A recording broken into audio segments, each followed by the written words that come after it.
आज हम पढ़ाने जा रहे हैं काइनेटिक्स।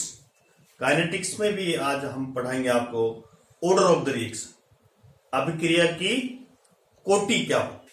बहुत इंपॉर्टेंट टॉपिक है। इसको नीट में पूछा जाता है, जेई में पूछा जाता है, 12वीं में भी है और कॉलेज स्तर पर भी।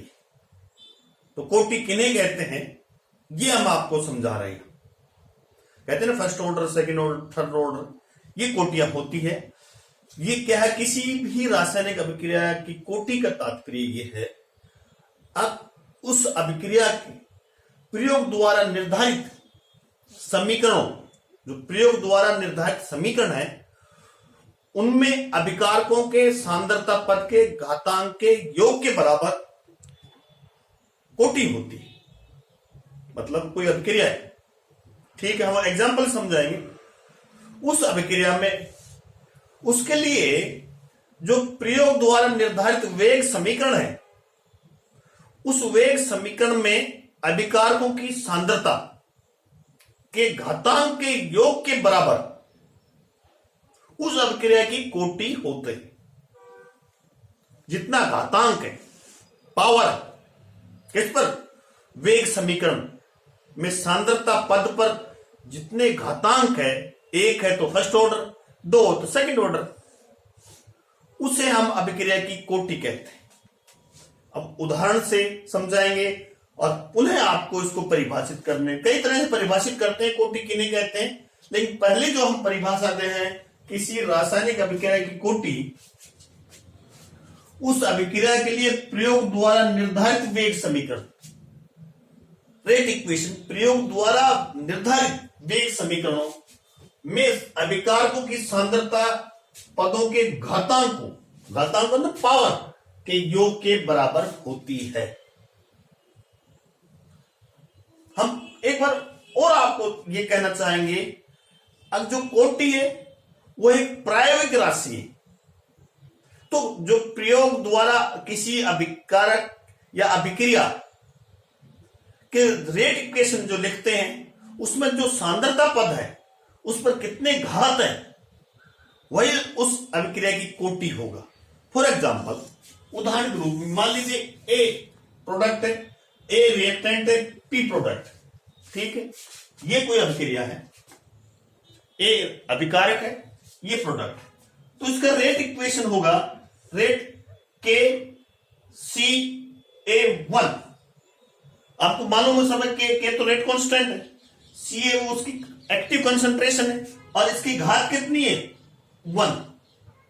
तो घातांक लिख रखा है ना कि योग के बराबर होती है, इसमें घातांक कितने, पावर कितनी है, 1। It means it is first order reaction, अभिक्रिया प्रथम कोटि की है,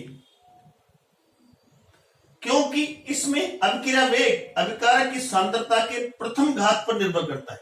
जो रेट है वो अभिकारक की सांद्रता के फर्स्ट पावर, प्रथम घात पर निर्भर कर रहा है, इसलिए ये फर्स्ट ऑर्डर रिएक्शन है।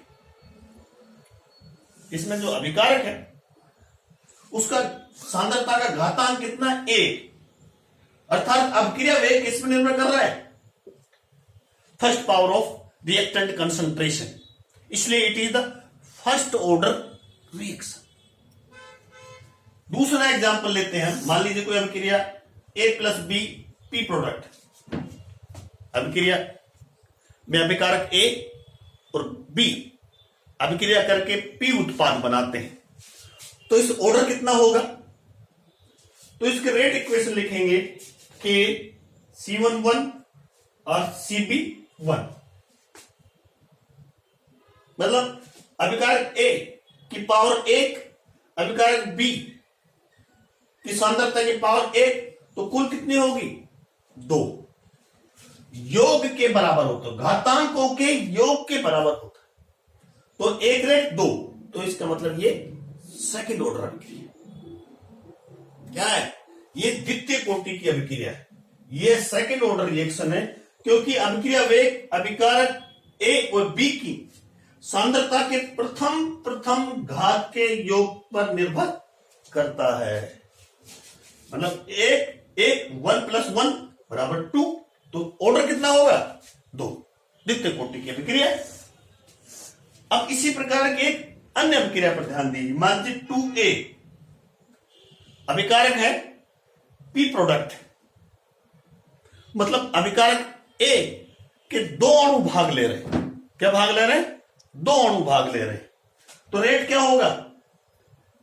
के Ca का पावर कितनी है? 2 का पावर का मतलब यह द्वितीय कोटि की अभिक्रिया, सेकेंड ऑर्डर रिएक्शन है। यह भी द्वितीय कोटि की अभिक्रिया है। समझे बच्चों? ये पूछ लेते हैं, ये नीट में पूछते हैं, जेईई मेन में पूछते हैं, 12वीं में तो है और कॉलेज में भी है, इसलिए इसको ध्यान से देख लीजिए। अब इसका हम उदाहरण दें A प्लस बी का, तो I2 plus H2 plus I2, hydrogen और आयोडीन क्रिया करके 2HI प्रोडक्ट बनाते हैं। तो यहां जो अभिक्रिया है वो रेट क्या लिखेंगे इस अभिक्रिया का? K C1H21 और Ci2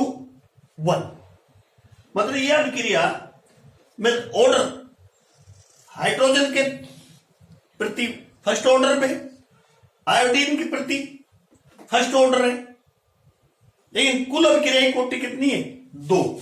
तो यह भी सेकंड ऑर्डर रिएक्शन है, द्वितीय कोटि की अभिक्रिया है। क्लियर? वैसे यदि हम अलग अलग देखें तो हाइड्रोजन के लिए फर्स्ट ऑर्डर रिएक्शन है और आयोडीन के लिए भी फर्स्ट ऑर्डर रिएक्शन है, परंतु अभिक्रिया का overall order of the reaction कितनी होगी? 2। क्लियर? तो ये था कोटि क्या है। अब हम कोटि को अन्य प्रकार से भी डिफाइन कर सकते हैं, परिभाषित कर सकते हैं। दूसरा किस तरह डिफाइन कर सकते हैं? अब किसी अभिक्रिया में भाग लेने वाले अणु, परमाणु या आयनों की वह संख्या जिन पर अभिक्रिया वेग निर्भर करता हो, इस प्रकार भी हम कोटि को परिभाषित करते हैं। किसी भी अभिक्रिया में भाग लेने वाले अभिकारक क्या होगा? अणु, परमाणु, आयनों की वह संख्या जिन पर रेट ऑफ रिएक्शन डिपेंड करता हो, जिस पर अभिक्रिया वेग निर्भर करता हो। इसको हम एग्जांपल से समझाएंगे, इस परिभाषा को भी। किसी अभिक्रिया में भाग लेने वाले अणु, परमाणु, आयनों की वह संख्या जिन पर अभिक्रिया वेग निर्भर करता हो, अभिक्रिया की कोटि कहलाता। उदाहरण के रूप में देख लीजिए। और ये दूसरी तरह से हम कह सकते हैं कि अभिक्रिया में भाग लेने वाले अभिकारकों की वह संख्या, ये सब अभिकारक ही है, अणु, परमाणु और आयन, वह संख्या अभिक्रिया के दौरान जिनकी सांद्रता में परिवर्तन हो रहा, अभिक्रिया के दौरान जिन अभिकारकों की सांद्रता में परिवर्तन हो रहा, उन अभिकारकों की संख्या कोटि कहलाता है।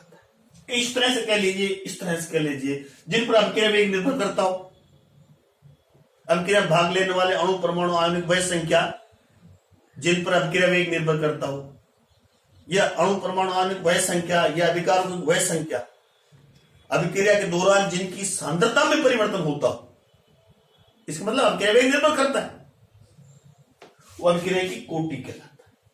उदाहरण ले लीजिए, एथिल एसीटेट का हाइड्रोलाइसिस। एथिल एसीटेट का हाइड्रोलाइसिस करेंगे तो एसिटिक एसिड और एथिनॉल प्रोडक्ट बनता है। क्लियर?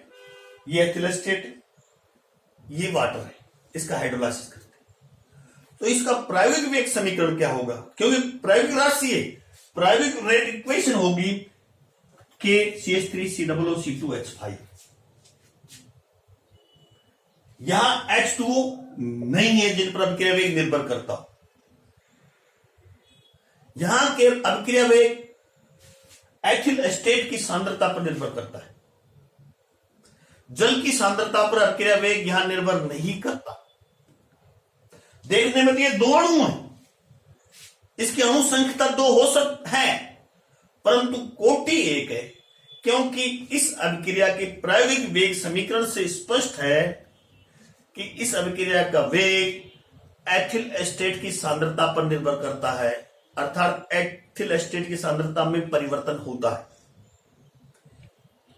जल की सांद्रता पर परिवर्तन नहीं होता, क्योंकि जल की सांद्रता को यहां हमने एक्सिस में लिया हुआ है, अधिकता में लिया हुआ है, इसलिए जल की सांद्रता में कोई विशेष परिवर्तन नहीं होता और उस पर अभिक्रिया वेग निर्भर नहीं करता। इसलिए लिख रखा है हमने, ये प्रथम कोटि की अभिक्रिया है, क्योंकि अभिक्रिया वेग केवल एथिल एस्टेट की सांद्रता पर निर्भर करता है, केवल एथिल एस्टेट की सांद्रता पर निर्भर करता है। ठीक है बच्चों, इसलिए प्रथम कोटि की है। H2O जल की सांद्रता पर निर्भर नहीं करता, क्योंकि जल की मात्रा अधिक में एक्सिस में ली गई है। अभिक्रिया के दौरान जल की सांद्रता में कोई विशेष परिवर्तन नहीं होता है, इसलिए यहां अभिक्रिया वेग जल की सांद्रता पर निर्भर नहीं करता है, क्योंकि जल की सांद्रता में कोई विशेष परिवर्तन नहीं होता है, केवल एथिल एस्टेट की सांद्रता में परिवर्तन होता है। इसलिए अभिक्रिया वेग एथिल एस्टेट की सांद्रता पर निर्भर करने के कारण से यह अभिक्रिया प्रथम कोटि की। क्लियर समझ गए होगा आप उदाहरण से। अब पुनः एक बात रिपीट कर देता हूं, अभिक्रिया की स्टाइकोमेट्री को देखकर हम कोटि का अंदाजा नहीं लगा सकते।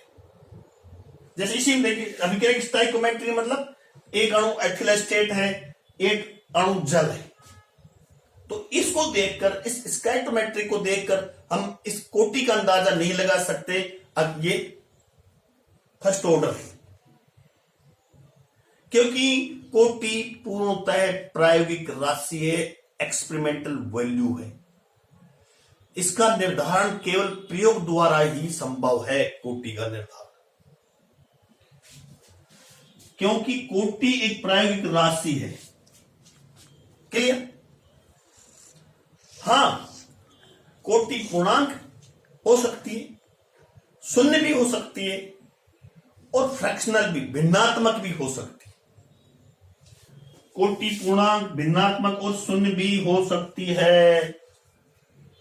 First order, second order, zero order. हमारे दूसरे आपने देखा होगा, फर्स्ट ऑर्डर पढ़ा चुके, सेकंड ऑर्डर पढ़ा चुके, जीरो ऑर्डर हम पढ़ा चुके। हमारे यूट्यूब चैनल पर जाइए और देखिए, भिन्नात्मक भी हो सकती है। भिन्नात्मक का हम एग्जांपल दे रहे हैं, पहला हाइड्रोजन से और तो हाइड्रोजन का थर्मल चेंज, उसमें परिवर्तन 3/2 कोटि का होता है। ये उदाहरण हर जगह नहीं मिलेगा, परीक्षा में पूछा जाता है।